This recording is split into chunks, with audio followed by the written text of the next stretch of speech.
The government is pushing a new consultation on how to turn NHS contracts into semi to fully private deals. Kane Shaw explains the dangers lurking behind ICPs. NHS England is currently holding a consultation on the rollout of a new system of health and social care provision known as Integrated Care Provider (ICP) contracts. Originally named Accountable Care Organisations (ACO), the government was forced into a rebranding exercise after the late Professor Stephen Hawking and a team of academics took them, and NHS England, to court. Their judicial review claimed ACOs would illegally usurp the power of clinical commissioning groups and pass this into the hands of the private sector.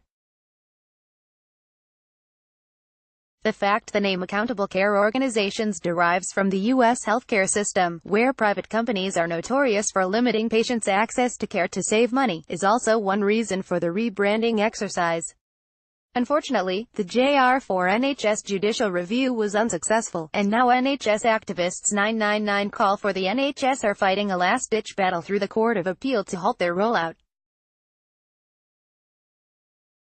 But what are integrated care providers? And why all the fuss?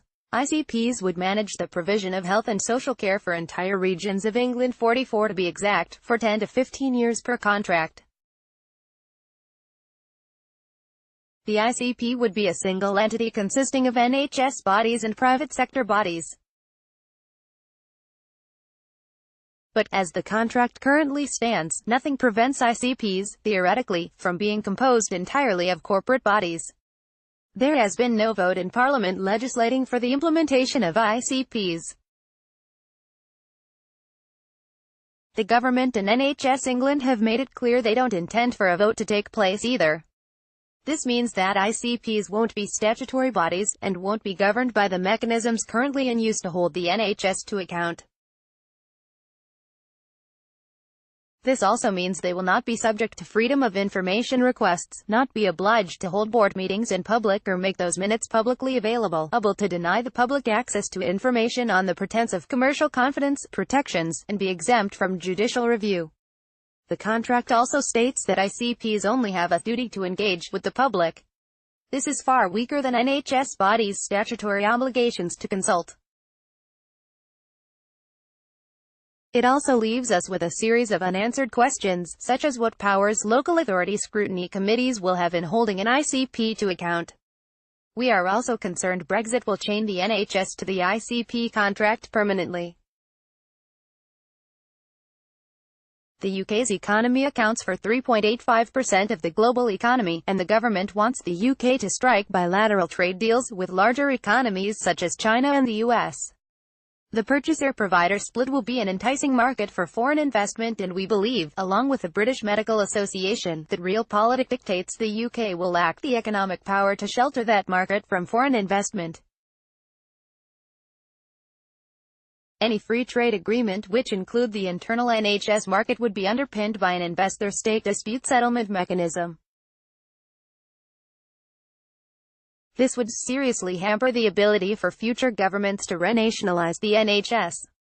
In short, we believe the ICP contract undermines the public accountability of the NHS, and that its implementation in the context of Brexit undermines future democratic decision-making.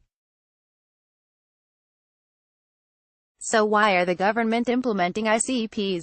The government and NHS England claim ICPs will finally reintegrate social care with healthcare, and this is a laudable aim. NHS activists and those working within the health service would welcome integration between them. The problem is ICPs won't integrate health and social care because they can't. Healthcare is provided by the NHS, is free at the point of use and funded through tax. Social care is mainly private provided, means tested and charged for. Integration between them requires legislation bringing social care back into the NHS. The current consultation also ignores what the National Audit Office has repeatedly made clear: the biggest barrier to integrating the two services is funding. But, despite the doom and gloom, there are a number of things we can all do, irrespective of party affiliations, to ensure the NHS remains accountable to the public. Together we can fight for a better NHS for all. Kane Shaw is a spokesperson for the National Health Action Party.